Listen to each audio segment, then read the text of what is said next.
Hello aspirants, welcome to నియోమెంటాస్ exam 360. So మనం యథావిధిగా రోజు ఒక్కొక్క కాన్సెప్ట్ చూస్తున్నాము టీఎస్పీఎస్సీ మెయిన్స్ ఆన్సర్ రైటింగ్లో.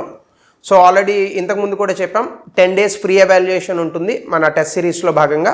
సో ఎవరికైనా test series, evaluation or mentorship or expected questions అంటే బిఫోర్ ద ఎగ్జామ్ ఒక డాక్యుమెంట్ రిలీజ్ చేస్తాము. సో ఇందులో ఏ మాడ్యూల్ అయినా కూడా అంటే మీరు ఇండివిజువల్గా కూడా ఈ పర్టికులర్ మాడ్యూల్స్ని మీరు సెలెక్ట్ చేసుకోవచ్చు. ఆ కంటెక్స్లో కనుక if you want the test series and mentorship so you can call to the below number. ఇక ఈరోజు కాన్సెప్ట్లోకి మనం కనుక వెళ్తే వెరీ ఇంపార్టెంట్ కాన్సెప్ట్స్ రెండు తీసుకున్నాను. ఒకటి salient features of the constitution అంటే భారత రాజ్యాంగంలో ఇచ్చినటువంటి ముఖ్యమైన లక్షణాలు. రెండోది basic structure of the constitution రాజ్యాంగం యొక్క మౌలిక స్వరూపం. ఈ రెండింటికి సంబంధించినటువంటి పీడిఎఫ్ ఫైల్ డిస్క్రిప్షన్లో ఉంచుతాము. సో డిస్క్రిప్షన్లో మీరు తీసుకోండి. అలాగే దీనికి సంబంధించి క్వశ్చన్స్కి ఆన్సర్స్ రాయాలనుకునేటటువంటి ఎవరైనా స్టూడెంట్స్ ఉంటే కనుక మీకు ఇందాక చూపించినటువంటి నెంబర్కి వాట్సాప్ చేయండి. అంటే ఈ కింద మీకు ఒక నెంబర్ కనిపిస్తుంది కదా, ఈ నెంబర్కి మీరు వాట్సాప్ చేయొచ్చు. రైట్. ఇంకా ఈరోజు కాన్సెప్ట్స్లోకి వెళ్తే salient features of the constitution. సాధారణంగా భారత రాజ్యాంగాన్ని సుదీర్ఘమైనటువంటి లిఖిత రాజ్యాంగంగా పేర్కొంటారు. మనకి అలిఖిత రాజ్యాంగాలు కూడా ఉన్నాయి, అంటే అన్రిటన్ కాన్స్టిట్యూషన్స్ కూడా ఉన్నాయి వరల్డ్లో. ఎగ్జాంపుల్కి తీసుకుంటే మనల్ని 200 సంవత్సరాల పాటు పరిపాలించినటువంటి బ్రిటిషర్స్, వాళ్ళకి రాజ్యాంగం ఉన్నప్పటికీ కూడా వాళ్ళ అన్రిటన్ కాన్స్టిట్యూషన్ అంటే వాళ్ళ రాజ్యాంగం రాతపూర్వకంగా ఉండదు. సో పార్లమెంట్ ఆ దేశంలో ఏదైతే చెప్తుందో దాన్నే వాళ్ళు తూచా తప్పకుండా తీసుకుంటారు. కానీ మన దేశంలో అలా కాదు. మన దేశంలో రాజ్యాంగాన్ని లిఖించాం. ఎప్పుడు కూడా తరచుగా ఈ రాజ్యాంగంలో ఉన్నటువంటి ఏవైనా ఇబ్బందులు కనుక తలెత్తినా లేదా రాజ్యాంగం ప్రస్తుతం ఉన్నటువంటి సమాజానికి అందులో నిక్షిప్తమైనటువంటి కొన్ని ఏవైనా రూల్స్ అండ్ రెగ్యులేషన్స్ కనుక సరిపోలేకపోతే దాన్ని అమెండ్మెంట్ చేసుకునేటటువంటి ప్రొసీజర్ను కూడా మనం తీసుకొచ్చాం. సో దాన్ని మనం రాజ్యాంగ సవరణలు అంటే అమెండ్మెంట్స్ అని చెప్తాం. బహుశా రేపు క్లాస్లో కూడా ఆ అమెండ్మెంట్స్ అనేటటువంటి పార్ట్ వస్తుంది. సో ఆ కంటెక్స్లో కనుక మనం చూస్తే lengthy and detail constitution, this is the first feature of the Indian constitution అని అనుకోవచ్చు. సో లెంగ్దీ అండ్ డీటెయిల్డ్ అంటే సుదీర్ఘమైన మరియు వివరణాత్మకమైన. సాధారణంగా ప్రపంచంలో ఉన్నటువంటి రాజ్యాంగాలన్నీ కూడా సుదీర్ఘంగా ఉన్నటువంటి రాజ్యాంగాలు కూడా కొన్ని ఉన్నాయి, కానీ వివరణాత్మకంగా ఉండవు. అంటే ఇచ్చినటువంటి రాజ్యాంగాలు ఏవైతే ఉన్నాయో ఈవెన్ యుఎస్ తీసుకున్నా మీరు లేదా కెనడా తీసుకున్నా మరి ఏ ఇతర దేశాలు తీసుకున్నా కూడా అంత డీటెయిల్డ్గా ప్రొవిజన్స్ ఉండవు అనమాట. సో నార్మల్గా రాజ్యాంగం ఉంటుంది, అందులో నియమ నిబంధనలు ఉంటాయి, వాటిని డీటెయిల్డ్గా ఇచ్చేటటువంటి అవకాశం ఉండదు. సో కాబట్టి ఇండియాలో కనుక మీరు ఈ ఫీచర్ని చూసుకుంటే it is one of the unique features of the Indian constitution. అంటే భారత రాజ్యాంగంలో సుదీర్ఘమైనటువంటి రాజ్యాంగమే కాకుండా అందులో డీటెయిల్డ్ ప్రొవిజన్స్ అనేటటువంటిది ఇవ్వడం జరిగింది. సో డెఫినెట్గా మనకి రాజ్యాంగం రాసినప్పుడు 300 పైచీలక ఆర్టికల్స్ ఉన్నాయి. సాధారణంగా మనం చెప్తాం కదా 395 ఆర్టికల్స్ ఉన్నాయని చెప్తాం. ఇప్పటికి 400 దాటేసాయి. అలాగే దాదాపుగా కాదు ఎగ్జాక్ట్గా 12 షెడ్యూల్స్ ఉన్నాయి. అలాగే అమెండ్మెంట్స్ ఇప్పటి వరకు కూడా 103 అమెండ్మెంట్స్ చేసినట్టుగా గుర్తు నాకు. 101 వచ్చేసి మన జిఎస్టీ చేసినట్టుగా గుర్తు. So 103 around amendments approximately. So comprehensive provisions covering various aspects of governance. దాంతోపాటుగా అనేక పరిపాలన అంశాలకు సంబంధించి అనేక ప్రొవిజన్స్ అంటే అనేక సమగ్రమైనటువంటి నిబంధనలు కూడా రాజ్యాంగం మనకు అందిస్తుంది. సో కాబట్టి one of the important features of the constitution is lengthy and detail provisions. మీరు గుర్తుపెట్టుకోండి, సాధారణంగా ఇలాంటి క్వశ్చన్స్ వచ్చినప్పుడు ఇలాంటి క్వశ్చన్స్ని చాలా ఈజీగా తీసుకుంటారు. కానీ ఈ క్వశ్చన్స్కి మీరు ఆన్సర్స్ రాసేటప్పుడు వాటిని మీరు చాలా ప్రియారిటీ ఆర్డర్లో రాయాలి. అంటే మీకు గుర్తొచ్చిన పాయింట్ ఫస్ట్ పాయింట్గా రాసేయడం కాదు. ఏ పాయింట్ అయితే ఫస్ట్ ప్రియారిటీగా ఉంటుందో అంటే ఏ పాయింట్కి అయితే ఎక్కువ ఇంపార్టెన్స్ ఉంటుందో ఆ పాయింట్ని మీరు ఫస్ట్ రాయాలి. ఇప్పుడు ఎగ్జాంపుల్కి ఉదాహరణగా తీసుకుంటే సేలియంట్ ఫీచర్స్ ఆఫ్ కాన్స్టిట్యూషన్ భారత రాజ్యాంగం యొక్క లక్షణాలను తెలపండి అని అంటే ఫస్ట్ పాయింట్ ఫండమెంటల్ రైట్స్ రాయకూడదు. ఎందుకంటే ఫండమెంటల్ రైట్స్ ముందు ఇంకా చాలా ఉన్నాయి కదా. ప్రియాంబుల్ ఉంది, ఈ లెంగ్దీ అండ్ డీటెయిల్ కాన్స్టిట్యూషన్ ఉంది, లేదా ఫెడరల్ వ్యవస్థ అని చెప్తాము. అదే ప్రొవిజన్స్లో ఆర్టికల్ 1 లాంటి చోట్ల యూనిటీ గురించి చెప్తాము, డైవర్సిటీ గురించి చెప్తాము. ఇవన్నీ మాట్లాడకుండా if you straight away go to the fundamental rights, అది ఏం చెప్తుంది ఎగ్జామినేషన్లో? సింపుల్గా మీకు ప్రియారిటీ ఆర్డర్ వేసుకోవడం తెలీదు. ఏ పాయింట్ ఇంపార్టెంట్ పాయింట్, ఏ పాయింట్ అన్ఇంపార్టెంట్ అనేటటువంటిది మీరు తెలియదు అని మీరే చెప్పేస్తున్నారు. సో ఆబ్వియస్గా అలా చెప్పినప్పుడు మీరు మార్క్స్ అనేటటువంటివి తగ్గుతాయి. మనకి మెయిన్స్ ఎగ్జామినేషన్లో గుర్తుపెట్టుకోండి, బ్రెయిన్ అంతా స్విచ్ ఆఫ్ మోడ్లో ఉంటుందండి, బ్రెయిన్ ఏం ఆన్ అవ్వదు. సో ఇంత స్విచ్ ఆఫ్ మోడ్లో మీ బ్రెయిన్ ఉన్నప్పుడు మీరు అప్పటి వరకు ఏదైతే అద్భుతంగా రివిజన్ చేశారో ఈ రివిజన్ చేసినటువంటి అంశాలను మాత్రమే మీరు రాయగలుగుతారు. So you have to practise all the time. That is the only way you can crack this examination. మీరు ఎగ్జామినేషన్ని, మెయిన్స్ ఎగ్జామినేషన్ని సీరియస్గా తీసుకోకుండా కేవలం చదవడం పైన మీరు కనుక దృష్టి పెడితే ఈ ఎగ్జామినేషన్లో మీరు పాస్ అయ్యేటటువంటి అవకాశాలు తక్కువ. అసలు పేపర్ కంప్లీట్ చేయడమే కష్టం. నన్ను అడిగితే 200 పదాలు ఖచ్చితంగా, 200 పదాల పైచీలకు ఎవరైతే రాస్తారో వాళ్ళకే ర్యాంక్ వస్తుంది. సార్ పదాల్లో ఉంటుందంటే ఉంటుంది, మనకి కరెక్ట్ చేసే వాళ్ళు కూడా ఎవరు ఉంటారండి? యూపీఎస్సీ రేంజ్లో ఏమి మరి జేఎన్యూ ప్రొఫెసర్స్ అది తీసుకురారు కదా, లోకల్ మన డిగ్రీ కాలేజ్ ప్రొఫెసర్సో లేదంటే పీజీ కాలేజ్ ప్రొఫెసర్సో వీళ్ళే ఉంటారు. సో డెఫినెట్గా వాళ్ళకి ఎక్కువ రాయాలి. So groups examinations are made like that. అయితే ఒకటి lengthy and detail constitution, 2 written constitution, మనది లిఖిత రాజ్యాంగం. అలాగే చాలా దేశాల్లో అలిఖిత రాజ్యాంగాలు ఉన్నాయి. ఎగ్జాంపుల్కి యూకే. అంటే మనకున్నటువంటి నియమ నిబంధనలు, మనకున్నటువంటి నిబంధనలు అన్నీ కూడా అధికారికంగా డాక్యుమెంటేషన్ చేయబడ్డాయి. అంతేకాకుండా it is the fundamental legal document. అంటే దేశంలో ప్రాథమికంగా చట్టపరంగా ఇచ్చినటువంటి డాక్యుమెంట్ కూడా ఇదే. ప్రాథమికంగా అంటే ప్రాథమిక చట్టపరమైనటువంటి పత్రంగా కూడా దీన్ని స్వీకరిస్తూ ఉంటారు. సో ఆ రకంగా కూడా మనం దీన్ని రిటర్న్ కాన్స్టిట్యూషన్ అని చెప్తాం. This is the second feature of the Indian constitution. 3 federal with unitary bias. Federal system అంటే మనకి సమాఖ్య వ్యవస్థ అంటాం. సమాఖ్య వ్యవస్థ ఇక్కడ ఆల్రెడీ ఉందిగా, రైట్. సో ఫెడరల్ కాన్స్టిట్యూషన్ అంటే సమాఖ్య వ్యవస్థ. అయితే విత్ యూనిటరీ బయాస్ అంటే ఇక్కడ కొంచెం ట్రాన్స్లేషన్ ఇదిగా ఉందండి, దీన్ని నేను కరెక్ట్ చేసి మీ పీడిఎఫ్ ఫైల్లో కరెక్ట్గా వస్తుంది. ఇక్కడ కొంచెం ట్రాన్స్లేషన్ ఇబ్బందిగా ఉంది, సో ఇప్పుడు దీన్ని ఇగ్నోర్ చేయండి. సో పీడిఎఫ్లో మీకు ఇది రివ్యూ చేసినటువంటి దాన్ని అప్లోడ్ చేశాను. సో యూనిటరీ బయాస్ అంటే మనకి ఖచ్చితంగా కొంత పక్షపాత ధోరణితో పూర్తి స్థాయిలో అని నేను చెప్పను, కానీ కొంతవరకు కేంద్ర ప్రభుత్వమే ఎక్కువ అధికారాలను కలిగి ఉంటుంది. సో యూనిటరీ బయాస్ అంటే ఇప్పుడు మీరు కేంద్ర ప్రభుత్వం అంటే సెంటర్ తీసుకున్నా స్టేట్ తీసుకున్నా ఈ రెండిట్లోని కూడా కేంద్ర ప్రభుత్వము రాజ్యాంగం నుంచి అధికారాలను పొందుతుంది, రాష్ట్ర ప్రభుత్వాలు రాజ్యాంగం నుంచి అధికారాలను పొందుతాయి. రాష్ట్ర ప్రభుత్వాలు కేంద్ర ప్రభుత్వాలకి గులాములు ఏమి కాదు. అంటే state governments are not subordinate to the central government. అంటే కేంద్ర ప్రభుత్వానికి రాష్ట్ర ప్రభుత్వాలు కేంద్ర ప్రభుత్వం కింద పనిచేయవు. కేంద్ర ప్రభుత్వం ఏ మాదిరిగా అయితే రాజ్యాంగం నుంచి తన యొక్క అధికారాలను తీసుకుంటుందో రాష్ట్ర ప్రభుత్వాలు కూడా అదే మాదిరిగా తమ యొక్క అధికారాలను రాజ్యాంగం నుంచి తీసుకుంటాయి. ఇది 1. 2 దీన్ని ఫెడరల్ సిస్టమ్ అని అంటాం. అంటే ఎవరి బాధ వాళ్ళదే. రాష్ట్రం బాధ రాష్ట్రానిది, కేంద్రం బాధ కేంద్రానిది, లోకల్ సెల్ఫ్ గవర్నమెంట్ అంటే స్థానిక ప్రభుత్వాల బాధ వాళ్ళది. సో 2 ఆర్గాన్స్ ఉంటాయన్నమాట. అయితే ఇన్ని ఉన్నప్పటికీ కూడా కేంద్ర ప్రభుత్వానికి అధికారాలను ఎక్కువగా ఇచ్చాం. అంటే సమాఖ్య వ్యవస్థ ఉంది, కానీ పూర్తి స్థాయి సమాఖ్య వ్యవస్థ కాదు. పూర్తి స్థాయి సమాఖ్య వ్యవస్థ అంటే అమెరికా లాంటి దేశాలను మనం ఉదాహరణగా చెప్పవచ్చు. వేరాజ్ వెన్ కమ్స్ టు ఇండియాని క్వాజీ ఫెడరల్ సిస్టమ్ అని అంటాం, లేదా federal system with unitary bias. అంటే ఏకపక్ష అధికారాలు కేంద్ర ప్రభుత్వానికి ఉన్నప్పటికీ సమాఖ్య వ్యవస్థతో కూడినటువంటి వ్యవస్థ. సో ఇక్కడ మనకి ఫెడరల్ స్ట్రక్చర్ అని ఉంటుంది. అంటే కేంద్రంలో ఒక ప్రభుత్వం ఉంటుంది, రాష్ట్రాల్లో ఒక ప్రభుత్వాలు ఉంటాయి. వీళ్ళిద్దరికీ కూడా వాళ్ళ యొక్క అధికారాలు అనేటటువంటివి విభజించబడి ఉంటాయి. దాంతోపాటుగా ఏదైనా ఎమర్జెన్సీ సిచ్యువేషన్స్ వచ్చినప్పుడు, అంటే అత్యవసర పరిస్థితులు అనేటటువంటివి ఉత్పన్నమైనప్పుడు వ్యవస్థ అంతా కూడా ఏకీకృతం అవుతుంది. అంటే అప్పుడు మొత్తం అధికారాలన్నీ కూడా కేంద్ర ప్రభుత్వం వైపే మొగ్గు చూపుతాయి. సో దీన్ని federal system with unitary bias అని అంటారు. ఇవన్నీ మీరు సైడ్ హెడ్డింగ్స్ పెట్టి రాయాలి, గుర్తుపెట్టుకోండి. మీరు సైడ్ హెడ్డింగ్స్ పెట్టకుండా ఇవి మేము రాస్తామంటే అట్లా కుదరదు. You need to right with side headings. అలాగే పార్లమెంటరీ సిస్టమ్, ఇది మనకి 4వ వ్యవస్థ. ఇది ఎందుకు తీసుకున్నామంటే సాధారణంగా బ్రిటిష్ వాళ్ళు ఉన్నప్పటి సమయంలో బ్రిటిష్ వాళ్ళు మన దేశంలో ఈ ఆధునిక ప్రభుత్వాలు, అధికారాలు, చట్టాలు వీటిని ప్రవేశపెట్టినప్పుడు మన భారతదేశాన్ని కూడా పార్లమెంటరీ వ్యవస్థతోనే నడిపించారు. సో అందులో మనకు కాస్త అనుభవం వచ్చింది కాబట్టి పార్లమెంటరీ వ్యవస్థనే తీసుకున్నాం. 2 ప్రెసిడెన్షియల్ వ్యవస్థని అమెరికా మాదిరిగా ఎందుకు తీసుకోలేదంటే ప్రెసిడెన్షియల్ వ్యవస్థలో ఎవరో ఒక వ్యక్తే దేశాన్ని పరిపాలిస్తాడు. సో అటువంటి ధోరణులు రాకుండా దేశంలో ఎక్కువ జనాభా ఉంది కాబట్టి అనేక ప్రాంతాల నుంచి కూడా ప్రాతినిధ్యం వహించేటట్టుగా, అంటే ప్రజాప్రతినిధులు ప్రాతినిధ్యం వహించేటట్టుగా జాగ్రత్తలు తీసుకున్నారు. అందులో భాగంగానే మనం పార్లమెంటరీ వ్యవస్థను తీసుకొచ్చాం.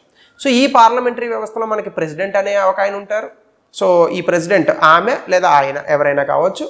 ఇప్పుడు ఈ ప్రెసిడెంట్ అనేవాళ్ళు యూకేలో మాదిరిగా రాచరికపు వ్యవస్థలో ఉండరు. ప్రెసిడెంట్ని కూడా మనం ఎన్నుకుంటాం. అందుకే మనం రిపబ్లిక్ వ్యవస్థ అని అంటాం. అంటే గణతంత్ర దినోత్సవం, రిపబ్లిక్ డే గణతంత్ర దినోత్సవం అనుకోండి, గణతంత్ర అని పిలుస్తాం మనం. అంటే హెడ్ ఆఫ్ ద స్టేట్ అనే వాళ్ళని ఎలెక్ట్ చేసుకుంటాం, మనం అపాయింట్ చేయం. పరోక్ష ఎన్నికలే కానీ స్టిల్ ఎలక్షన్ చేసుకుంటాం. అలాగే prime minister is the head of the government. So real ruler ఎవరు అవుతారు? ఖచ్చితంగా ప్రైమ్ మినిస్టర్ అవుతారు. సో ప్రధానమంత్రి వాస్తవ ప్రభుత్వ అధిపతి అవుతారు. అలాగే కౌన్సిల్ ఆఫ్ మినిస్టర్స్ ఎవరైతే ఉంటారో, అంటే మంత్రి మండలి, ఈ మంత్రి మండలి మొత్తం అధికారం అంతా ఎవరి చేతిలో ఉంటుందంటే ఈ మంత్రి మండలి చేతిలో ఉంటుంది. So it is responsible to the parliament which exercise the executive authority. అంటే కార్యనిర్వాహక వ్యవస్థ యొక్క అధికారాలన్నింటినీ కూడా ఈ కౌన్సిల్ ఆఫ్ మినిస్టర్స్ అనేటటువంటి దాంట్లో చేతిలో ఉంటుంది. ఈ కౌన్సిల్ ఆఫ్ మినిస్టర్స్ పర్టికులర్గా లోక్సభకి రెస్పాన్సిబుల్ అయి ఉంటారు, బాధ్యత వహిస్తారు. జనరల్గా చూసుకుంటే మాత్రం పార్లమెంట్కి వీళ్ళు వాళ్ళ యొక్క విధేయతను ప్రకటిస్తూ ఉంటారు. సో ఇది పార్లమెంటరీ వ్యవస్థ అనేటటువంటిది which is the 4th salient feature of the constitution. ఇంకా 5వది ఫండమెంటల్ రైట్స్. మన భారత రాజ్యాంగంలో అనేక రకాలైనటువంటి ప్రాథమిక హక్కుల్ని ఇచ్చాం. దీన్ని part 3 of the Indian constitution, అంటే 3వ భాగంలో దీన్ని ఇవ్వడం జరిగింది. సో ఈ 5th పాయింట్ ఫండమెంటల్ రైట్స్ని కనుక మీరు చూసుకుంటే మనకి ఆర్టికల్ 12 నుంచి ఆర్టికల్ 35 వరకు, ఇది కూడా రాస్తే ఇంకా మంచిది. ఈ పాయింట్లో ఇక్కడ నేను రాయలేదు కానీ బట్ మీరు 12 to 35 అనేటటువంటిది మెన్షన్ చేయండి. కొంత ఫ్యాక్చువల్ ఇన్ఫర్మేషన్ అనేది రాయాలి. సో ఇందులో మనం రైట్ టు ఈక్వాలిటీ అంటే సమానత్వ హక్కు, అలాగే ఫ్రీడమ్ ఆఫ్ స్పీచ్ అంటే వాక్ స్వాతంత్రము, అలాగే రైట్ టు లైఫ్ అంటే అందరికీ బ్రతికేటటువంటి హక్కు, పర్సనల్ లిబర్టీ స్వేచ్ఛ, అలాగే డిస్క్రిమినేషన్ ఎవరైతే వివక్ష ఉంటుందో వాళ్ళకి వివక్షకు వ్యతిరేకంగా మనం చట్టాలు చేయాల్సి ఉంటుంది. ఇలా అనేక రకాలైనటువంటి ప్రాథమిక హక్కులను కూడా మనం రాజ్యాంగంలో పొందుపరిచాం. సో ఇది 5th. Next the directive principles of state policy, దీన్ని ఆదేశిక సూత్రాలు అని అంటారు. ఈ ఆదేశిక సూత్రాలు అనేటటువంటివి మనకి పార్ట్ 4 ఆఫ్ ద ఇండియన్ కాన్స్టిట్యూషన్లో ఉన్నాయి. సో ఆర్టికల్ నెంబర్ 36 నుంచి ఆర్టికల్ నెంబర్ 51 వరకు కూడా ఈ ఆదేశిక సూత్రాలని మనం ఇవ్వడం జరిగింది.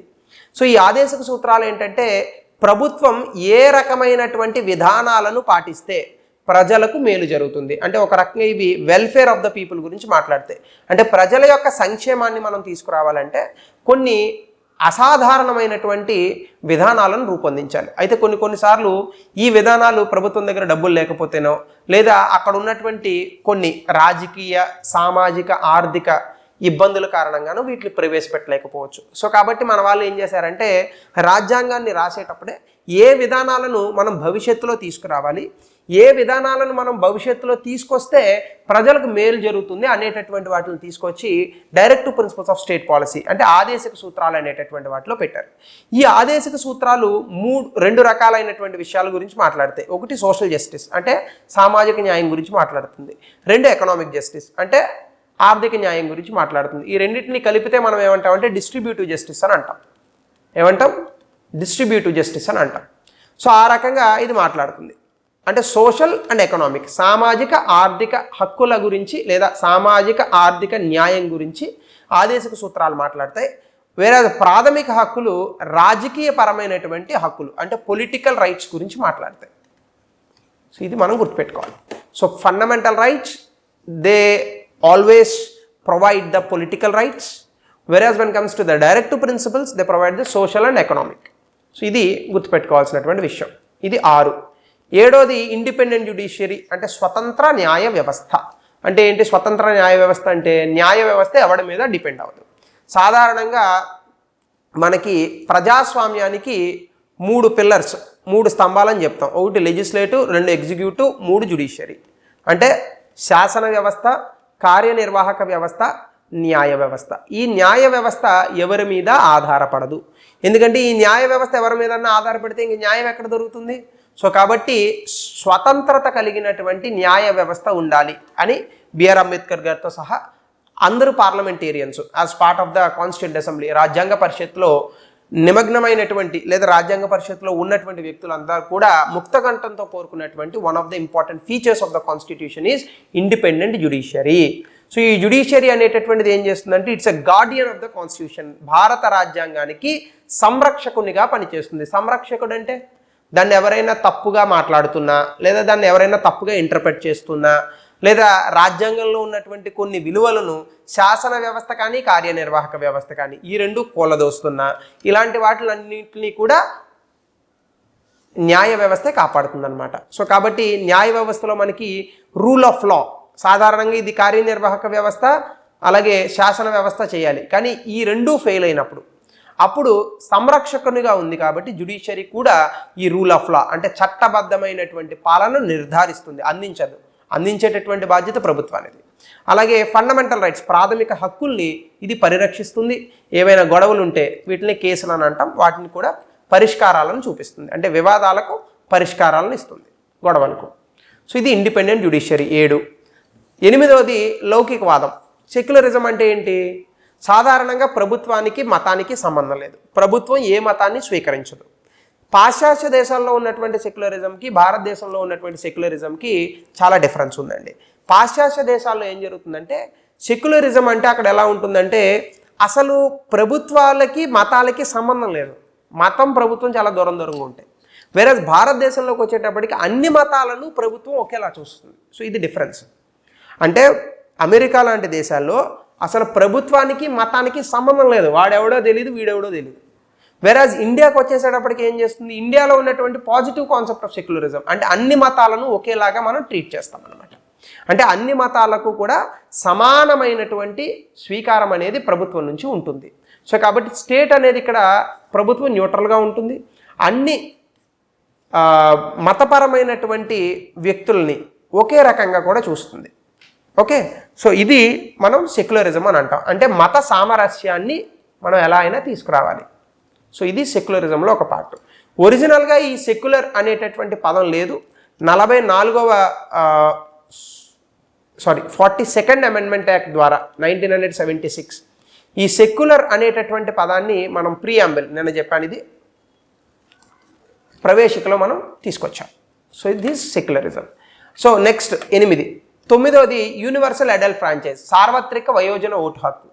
అంటే ప్రపంచంలో మరి ఏ దేశాలు కూడా ఇవ్వలేనటువంటి స్థాయిలో ఉన్నటువంటి సమయంలో కేవలం భారతదేశం 1947 తర్వాత రాజ్యాంగాన్ని అమల్లోకి తీసుకొచ్చినటువంటి 1950 తర్వాత అందరికీ ఎవరికైతే అప్పట్లో 21 సంవత్సరాలు నిండుతాయో వాళ్ళందరికీ కూడా ఓటు హక్కు కల్పించాం. ఆ వ్యక్తి తాలూకా మతం, కులం, వర్ణం, వర్గం, భాష, ప్రాంతం ఏది చూడకుండా 21 సంవత్సరాలు దాటినటువంటి ప్రతి వ్యక్తికి కూడా ఓటు హక్కు ఇచ్చినటువంటి ఏకైక రాజ్యాంగం భారత రాజ్యాంగం. 1965 వచ్చేటటువంటి సమయానికి కూడా ఎప్పుడో 1776లో వచ్చినటువంటి స్వాతంత్రం, అమెరికాకి 1776లో స్వాతంత్రం వచ్చింది. ఆ సమయం నుంచి 1965 అంటే దాదాపుగా 200 సంవత్సరాల వరకు కూడా అమెరికా లాంటి అద్భుతమైన ఆర్థిక వ్యవస్థలు కూడా అభివృద్ధి చెందినటువంటి దేశాలు కూడా వయోజన ఓటు హక్కుని ఇవ్వలేదు. ఆ దేశాల్లో ఇంకా బ్లాక్ ఉమెన్కి ఓటు హక్కు ఇవ్వాల 1965 వరకు కూడా. ఈవెన్ యూకేలో కూడా ఉమెన్కి ఓటు హక్కు ఇవ్వలేదు.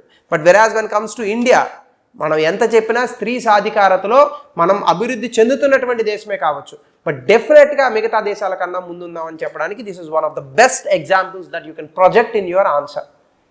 సో యూనివర్సల్ అడల్ట్ ఫ్రాంచైజ్ అంటే సార్వత్రిక వయోజన ఓటు హక్కు అనేటటువంటి దాంట్లో ఒక వ్యక్తి యొక్క కులం, మతం, వర్ణం, వర్గం ఏమీ చూడకుండా అతని యొక్క సామాజిక ఆర్థిక స్థితిగతులను పట్టించుకోకుండా 21 సంవత్సరాలు నిండినటువంటి ప్రతి వ్యక్తికి కూడా ఓటు హక్కు ఇచ్చాం. దీన్ని 1988లో మార్చి 18 సంవత్సరాలకు పట్టుకొచ్చాం. సో 18 సంవత్సరాలు నిండినటువంటి ప్రతి వ్యక్తికి కూడా ఓటు హక్కు ఉంటుంది.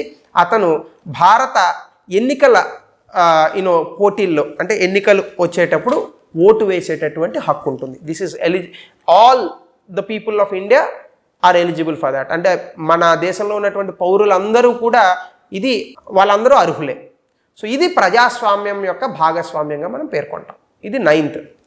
10th ఏంటి? Amendment procedure. అంటే కాన్స్టిట్యూషన్ అనేటటువంటిది మనం ఒకటి రాసాము ఇప్పుడు డాక్యుమెంట్, అంటే 1947 ప్రాంతంలో. ఇప్పుడు ఇందులో ఏవైనా మనకి తేడాలు వచ్చాయనుకోండి, రేపొద్దున దాన్ని మార్చుకునేటట్టు ఉండాలా ఉండక్కర్లేదా? ఉండాలి కదా. సో దానికే మనం ఏం చెప్పాము, సవరణ విధానము అని తీసుకొచ్చాం. అంటే అమెండ్మెంట్ ప్రొసీజర్ అంటే ఏంటంటే మన భారత రాజ్యాంగాన్ని కనుక మనం సవరిస్తే అంటే రాజ్యాంగ సవరణలు అని అంటాం. సో సవరించుకునేటటువంటి హక్కు ఉంది. అది ఆర్టికల్ 368 ఆఫ్ ది ఇండియన్ కాన్స్టిట్యూషన్లో ఇచ్చాం.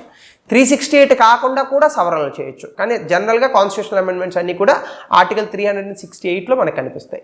సో కాబట్టి వెల్ డిఫైన్డ్ ప్రొసీజర్, దీనికి చాలా అద్భుతమైనటువంటి విధానాలను మనం తీసుకొచ్చాం. అంటే మారుతున్నటువంటి సామాజిక అవసరాల మేరకు భారత రాజ్యాంగాన్ని కూడా మనం మార్చుకునేటటువంటి అధికారాన్ని మనం పార్లమెంట్కి కట్టబెట్టాం. సో పార్లమెంట్లో స్పెషల్ మెజారిటీ, సింపుల్ మెజారిటీ వీటితో మనం రాజ్యాంగాన్ని సవరణ చేయొచ్చు. సాధారణంగా ఆర్టికల్ 368 అనగానే మనకి స్పెషల్ మెజారిటీలు ఇవన్నీ కూడా కనిపిస్తూ ఉంటాయి. So that is where you will find the stability or flexibility of the constitution. అది అమెండ్మెంట్ ప్రొసీజర్. సో ఈ రాజ్యాంగ లక్షణాలకు సంబంధించి నేను కొన్ని క్వశ్చన్స్ ఇచ్చాను ఇక్కడ. మీరు చూస్తే కనుక the constitution of India is remarkable in many out standing features. ఈ మొదటి క్వశ్చన్ రాయండి.